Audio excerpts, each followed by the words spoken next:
surah Muqaddimah surah Fatir. Surah ini diturunkan di Makkah. Dia panggil surah Makkiyah. Surah Makkiyah mengandungi 45 ayat. Terbalik. Yang lepas 54. Kan? Yang ni 45. 54, 45. Ayat dia di bila surah makin hujung ni dia makin pendek. 45 ayat. Dinamakan surah Fatir. Apa makna surah Fatir? Makna pencipta. Fatiris samawat. Allah yang menciptakan langit dan bumi. Kerana dalam ayat yang pertama Allah Subhanahu wa taala menegaskan kekuasaannya sebagai pencipta yang menjadikan sekalian makhluk menurut bentuk yang dikehendakinya. Allah Ta'ala ciptakan makhluk ikut dia nak. Dia nak besar, dia besarkan. Allah nak kecil, dia kecilkan. Dia besarkan gajah, dia kecilkan semut. Contohnya. Langit di atas, bumi di bawah. Dan waradat tasmiyatuha bidzalik. Ada riwayat menamakan surah ini dengan Fatir daripada Sayyidina Abdullah bin Abbasin radhiyallahu anhuma. Satu lagi nama tak ada dalam pimpinan. Tuan-tuan dan puan-puan kena tulis. Surah ini juga dikenal dengan nama surah Al-Malaikah. Surah Al-Malaikah. Maknanya ada ketikanya satu surah tu dua nama. Yang ni juga dua nama tapi masyhur yang pertama je. Masyhur dia surah Fatir. Tapi nama dia juga dengan nama surah Al-Malaikah. Summiyat bi suratil malaikah. Kenapa dinamakan? Li'annahu zukira fi awwaliha sifatul malaikah. Kerana disebut di awal surah ini sifat malaikat. Walam yaqa fi suratin ukhra. Dan nama cerita malaikat macam ni tak ada dalam surah lain. Surah ni je ada. Surah Fatir je disebut tentang sifat malaikat ini. Yang lain disebut malaikat tapi sifat. Kata Ibnu Ashur rahimahullah, wa summiyat fi sahih al-Bukhari. Dinamakan dalam sahih Bukhari dan Sunan At-Tirmizi wa fi kathir min al-masahif wa tafasir. Terdapat juga dalam sebahagian daripada mushaf dan juga tafsir menamakan surah Al-Malaikah la ghairu. Alhamdulillah. Dan nama surah malaikat ini dinukilkan daripada Imam Qatadah, Imam Tafsir, dan juga Ibnu Abi Mulaikah. Ibnu Abi Mulaikah. Itu dua nama. Dari sudut intisari kandungan surah ini. Ini kita baca dulu dalam pimpinan, kemudian saya khulasahkan dengan nombor, angka dalam kitab yang saya baca ni. Kitab Muharrar. Tuan-tuan tengok tafsir pimpinan. Intisari kandungan surah ini. Pada mulanya ditegaskan kekuasaan Allah Azza wa Jalla menciptakan sekalian makhluknya dan menegaskan bahawa apa jua jenis rahmat yang diberikannya kepada umat manusia, maka tidak ada sesuatu pun yang dapat menahannya, dan demikian pula sebaliknya. Kemudian diperingatkan umat manusia supaya janganlah mereka diperdayakan oleh kemewahan hidup dunia, dan janganlah pula mereka diperdayakan oleh syaitan yang menjadi musuh dan mesti dijauhi tipu dayanya. Setelah diterangkan bahawa tidaklah sama orang yang buta dengan orang yang celak,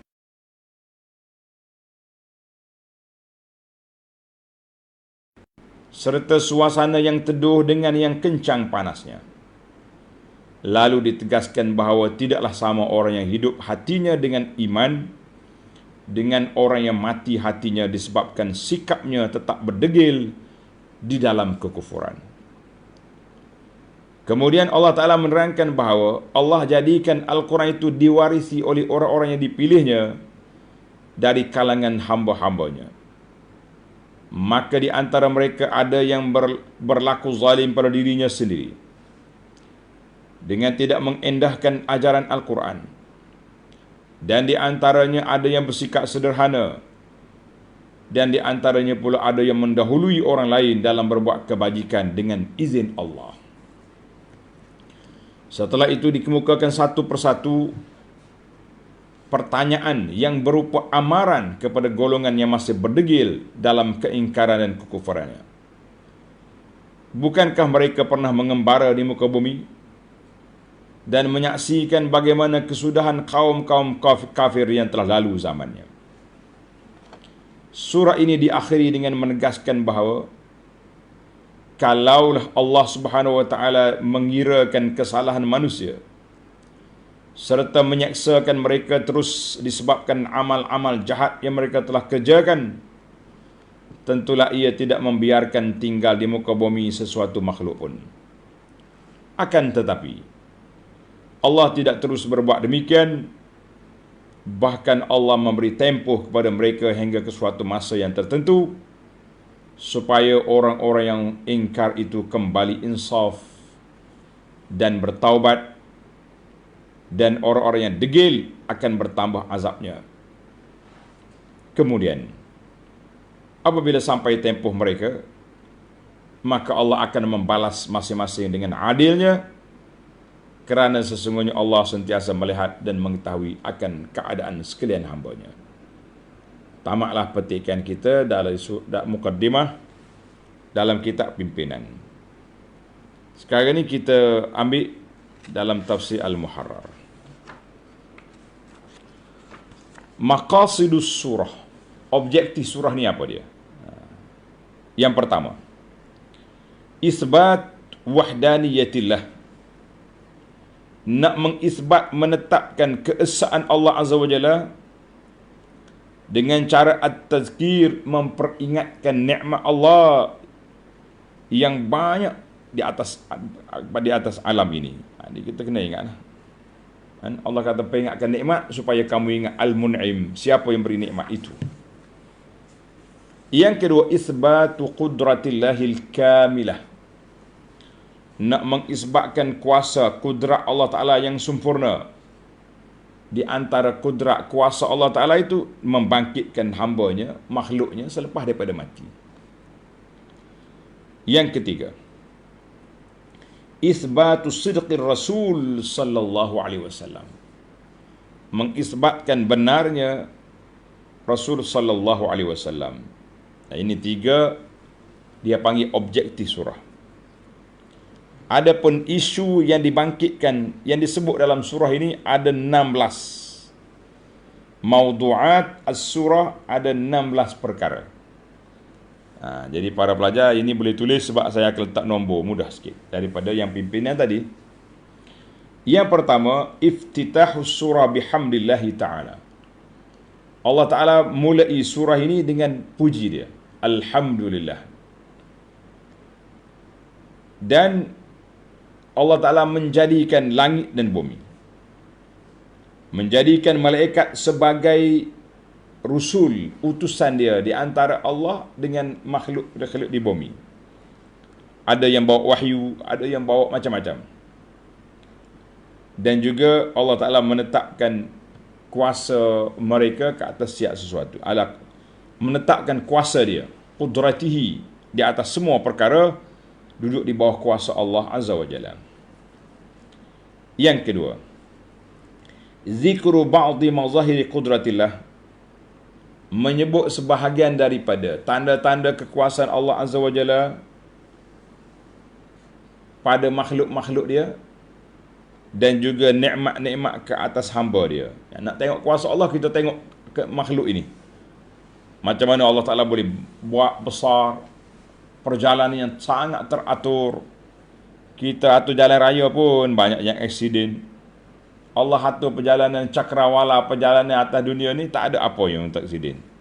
Kan? Itu gerhana tu saja nak kuasai awak supaya jangan mudah sedar kuasa Allah Azza wa Jalla itu mampu buat segala-galanya. Yang ketiga, tasliyatun Nabi sallallahu alaihi wasallam, mensabarkan Nabi, menenangkan Nabi sallallahu alaihi wasallam dengan menyebut kisah nabi-nabi yang terdahulu, bahawa bukan kau yang kena Muhammad, orang lain sudah pun melalui jalan ini, jalan ujian. Yang keempat, at-tahzir, amaran, peringatan daripada godaan dunia, dan jangan terpedaya dengan tipu daya syaitan, dengan waswas syaitan. Yang kelima, bayanu jazail mu'mini, bayak menjelaskan balasan bagi orang mukmin syurga dan balasan orang kafir neraka.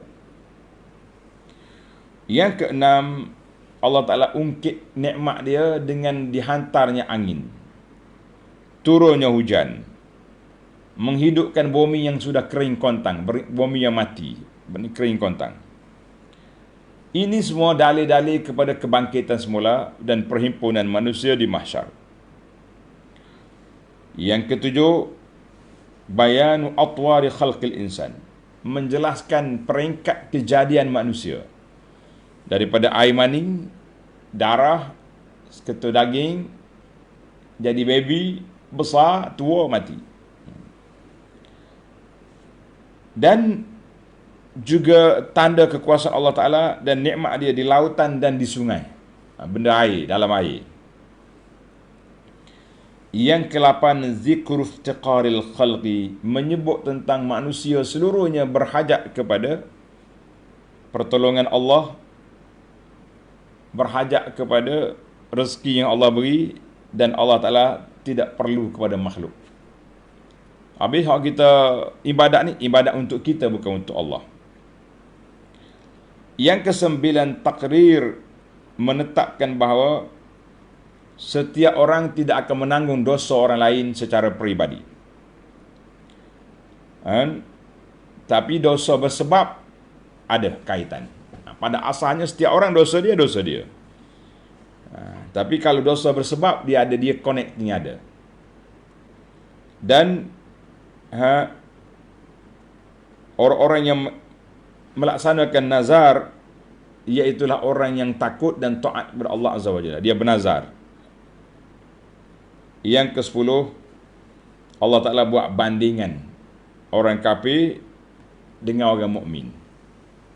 Bagi orang jahil dengan orang alim, bandingan. Gelap dengan cerah, malam dengan siang. Yang ke-11, wa taqriru wazifatin Nabi, menetapkan tugasan Nabi sallallahu alaihi wasallam. Apakah tugas Nabi di atas dunia ini? Menyampaikan, mendidik, mengasuh. Yang ke-12, ad-da'watu ila an-nazari fil kaun, seruan supaya tengok kepada apa yang berlaku di alam ini. Allah Ta'ala keluarkan hujan, air yang sama, tapi keluar buah-buahan yang berbeza.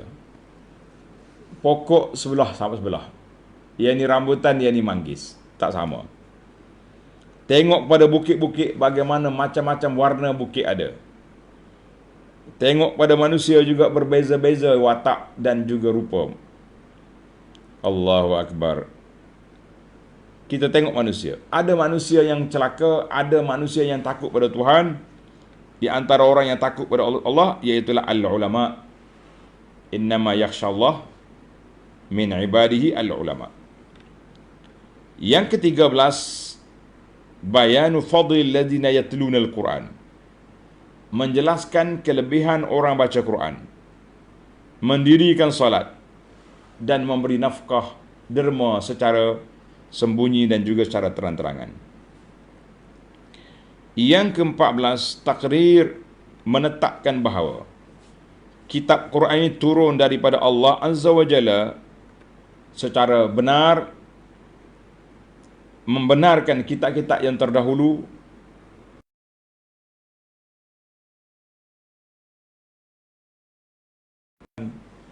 bacaan Quran ini kepada orang yang dikehendakinya. Ada orang yang boleh baca Quran saja, ada orang baca dan faham, ada orang boleh hafal Quran, macam-macam ada. Allahu Akbar. Yang ke-15, Al-Hadis an Jahalatil Musyrikin. Allah cerita kepada kita tentang kebodohan puak-puak kafir yang menyembah makhluk-makhluk lain daripada Allah Azza wa Jalla. Yang terakhir, yang ke-16, Khutimatis surah. Ditamatkan, diakhiri khatam surah ini bibayani sa'ati rahmatillah, dengan menjelaskan luahnya rahmat Allah Azza wa Jalla kepada manusia. Itu 16 poin isu yang disebut oleh Allah Ta'ala dalam surah Fatir. Surahnya pendek je, 45 ayat,